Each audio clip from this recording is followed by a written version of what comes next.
Cycle service level and fill rate are two commonly used service measures in inventory systems. In this video, we will see how they're defined and how they are different from each other. Consider a continuous review system with stochastic demand and lead time. In this figure, we want to plot the inventory level as a function of time. We will have some inventory at time 0, then time goes by, inventory level decreases and it reaches level ROP, reorder point. At this point we will make an order of size Q. It will take L units of time, lead time, to receive the inventory, and then when we receive the inventory level will increase by Q units, as you can see here. Time goes by, inventory level decreases as demands materialize. It reaches reorder point, we make an order of size Q. It takes L units of time to receive this order, and when we receive it, the inventory level will increase by Q units, and so on. The time interval between two successive order receipts are called replenishment cycle. As you can see here, because of the stochasticity in the demand or lead time, we have some shortages in this replenishment cycle. Shortages are usually costly because they will influence the customer's perception of the value that a business is providing for that. So, in order to avoid these shortages, some inventories should be kept to protect the system against the shortage. But how this inventory is called safety stock. But how many units should we keep as our safety stock? To answer this question, we want to find the best balance between shortage cost and the extra cost that we need to pay to hold the inventory, the extra inventory to protect our system. Usually calculating or estimating the shortage cost is very difficult. That's why businesses usually use service levels in order to find the best safety stock for their businesses. And then, given a service level, a desired service level, other inventory related parameters are set in such a way that they will minimize the total cost of the system, but at the same time they will satisfy the desired or the target service level. Two performance measures, two service measures are defined, one in the book, which is the cycle service level, and the other one in the supplementary note, which is called fill rate. Cycle service level is the fraction of replenishment cycle that end with all customer demands being satisfied, or in other words, it is the probability of not having a stock out at the end of a replenishment cycle. And then the fill rate is defined as the fraction of demands that are immediately satisfied from available inventory. Let's see some examples to understand how they are different.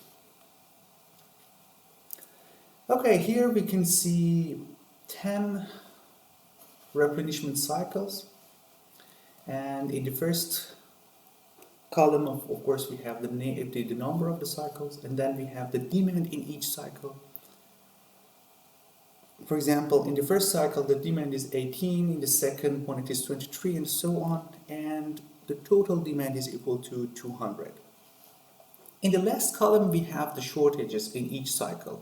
Here we can see in cycle number 3 and cycle number 8 we have shortages, and the shortages are equal to 5 and 7 units respectively, or in total we have 12 shortages over these 10 cycles. Inventory cycle service level, or the inventory, let's say the service level that is defined in the book, is the number or the fraction of the cycles in which we do not have any shortages. Here we have shortages in 2 out of 10 cycles, or in other words, we have no shortage in 8 out of 10 cycles. So the cycle service level is equal to 8 over 10, which is equal to 80%. Fill rate, as we defined, is the fraction of demands that are immediately satisfied. Here, the total demand over these 10 periods, these 10 cycles are 200, and out of these 200, 188 is immediately satisfied. It's only 12 units that are backordered or cannot be satisfied immediately. So we can say that the fill rate is equal to 188 over 200, which will give us 94%. Let's see the other example.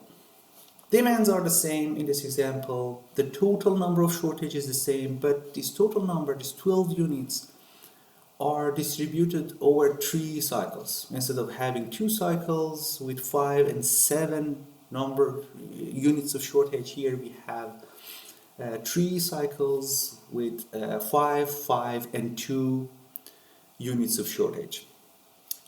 In this case, we have 3 cycles in which we have shortages, or in other words, we have 7 cycles out of 10 cycles in which we do not have a shortage.